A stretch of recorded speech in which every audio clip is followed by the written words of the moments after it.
Geology out here is very interesting. You got two deposition models going on at once. So you got the Muddy Creek Formation, and you have a detachment fault with a series of parallel sheeted veins over here, fissure filling veins. And so you have gold deposition coming from those two sources from multiple time periods. I've talked extensively about the Muddy Creek Formation. In fact, there's been a lot of bulletins that have been written on it, Bulletin 1361. But what is not talked about is the fissure filling vein structures that are out here. That's what I'm going to show you. This is what I'm talking about. These are fissure filling vein structures. Now, I don't know if you can see it, but there's a quartz vein running inside of this quartz monzonite. Quartz monzonite is in the granite family. Okay? Don't let the name fool you. It actually has less quartz in it than granite. So you have quartz monzonite, fracture running through it, and then you have hydrothermal fluids that have come up through. As they've come up through, of course, they drop in temperature and pressure, and then they begin to solidify and crystallize. And if there's any mineral assemblages in with that, they'll drop out of solution as well. I'm gonna show you what I'm talking about. See this? This is a quartz vein that was running through this rock, like I showed you earlier. It was like this. It had a small fracture in it, just enough for those hydrothermal fluids to get in there. As they came to the surface, they began to cool, the pressure and temperatures dropped, began to crystallize. You can see that I have, these actually were cubes of pyrite at one time, and you can see that all the sulfur has oxidized out. This is all weathered, and you can see some limonite in there as well. And these are referred to as pseudomorphs. It just means this is pseudomorphed after whatever it was before. So if you're gonna find any gold, it'll be in this area here. We have all this limonite and all this mineralization here. Do you see that? Look at that. Oh, isn't that nice? See that? You can see all your silicon dioxide right here, all your iron. If there's gonna be any gold, it'll be associated here where the pyrite used to be. You can see limonite and be associated with this too. This is the other type of vein structure that's out here. That's why you got a lot of quartz out here, this bull quartz that has that iron staining on it. It's from all those pseudomorphs that are weathering away. And that's where your gold will be. Ooh, look at all that float. Ooh, let's chase it up the hill. Chasing it up the hill, baby, yeah.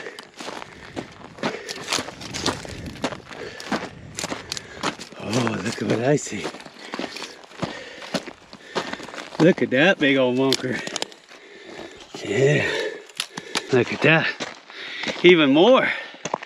Ooh, a little bit of mineralization in this one. That's a good sign. There's got to be a vein, or if not several veins. It's coming from up there on top of the hill. And you can see where you've got little inclusions of iron, which used to be pyrite. See those cubes in there? Huge vein structure right here. See that? Oh, yeah. Oh, we're getting closer. Look at that. That's right. It's a good place for a metal detector too.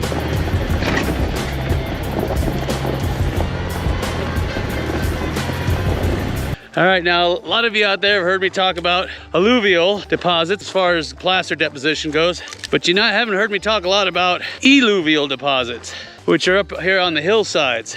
Now, they're a little harder to find and chase, but if you find one, oh, they can be extremely rich because that means the source is nearby. So I got this beautiful hillside here. There's tons and tons of float, and there's outcroppings all over the place, and a lot of them are heavily stained with iron from the pseudomorphs. A lot of staining, red staining, and that is a good sign. This is a trumpet plant. See that? See that little bulb on the end there? That's a trumpet plant. That's why they call it a trumpet plant, because it's swollen there. Anyway, they grow in heavily mineralized areas, and the old timers would look for these things because they were indicators of mineralized soil. A lot of black sand. It doesn't mean there's gold there, but it's a good place to look. I've checked lots of places with these trumpet plants, and it's hit and miss, so it's not a for sure thing. But if you're dry washing instead of metal detecting it, it's a good indicator, and that's what I would recommend. You hear that trailing off, that bing, like a laser beam? Hot rock.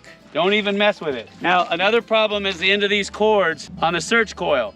If they hit these bushes, see that?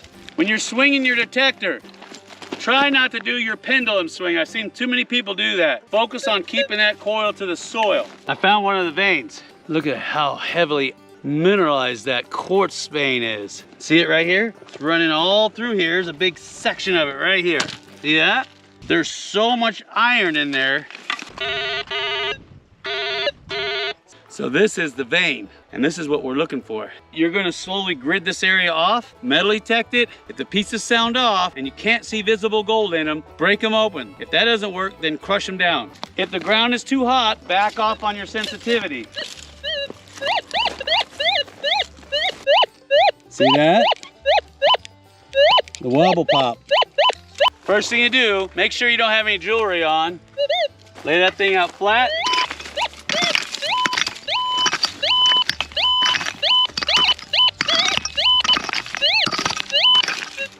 Gonna rake that area out flat. Okay, it's over here. When you're running that search coil, don't be afraid to drag it on the ground. That's what these coil covers are for. You can wear those out all day long. Trust me, if you do this right, you'll go through one of these about once a week.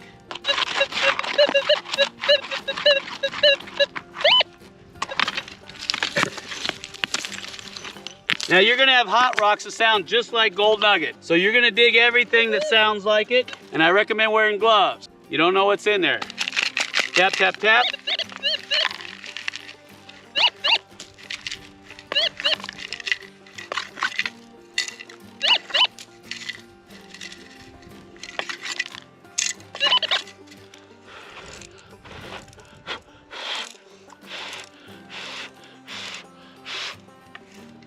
Just like that. Look at that munker. Can you see him? Right there. Oh yeah! Look at that munker, yeah! That's what I'm talking about. Always check your holes. And when you find targets like this, especially if they have quartz on them, they're referred to as specimens. Make sure you mark this on a map, because if you grid off this area, you'll start to see patterns form. And then that will show you where the source is at. And that is what you're really looking for.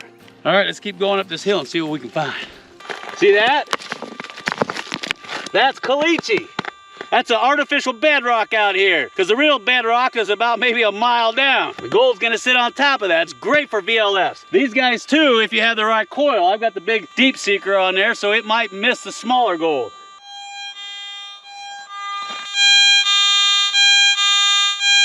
Now we're gonna pinpoint it with the VLF. I like to set mine, see this one on the sensitivity? All the way up where the black dot comes in, back off 1. And then for your coil depth, deep.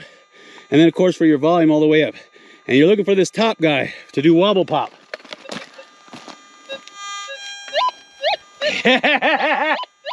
Watch.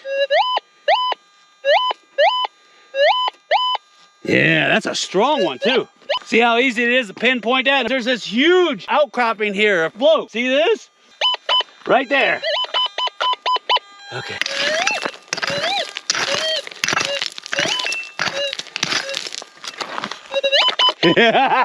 Yeah, baby!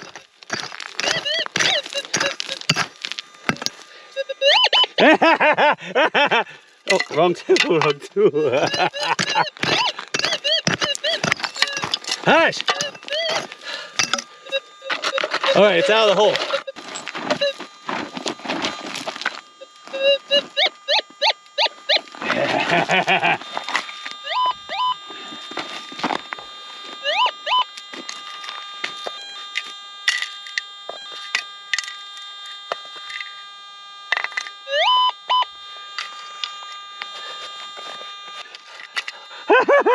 Look, look, look, look, look! Look at that marker! It's huge! Oh, it's got iron in it too! Look at that marker and quartz! Ooh, and I'm not staying out here after dark. No, no, no, no. All right, so I'm gonna clean those chunks of gold up here and so you can see what they look like all bright and shining.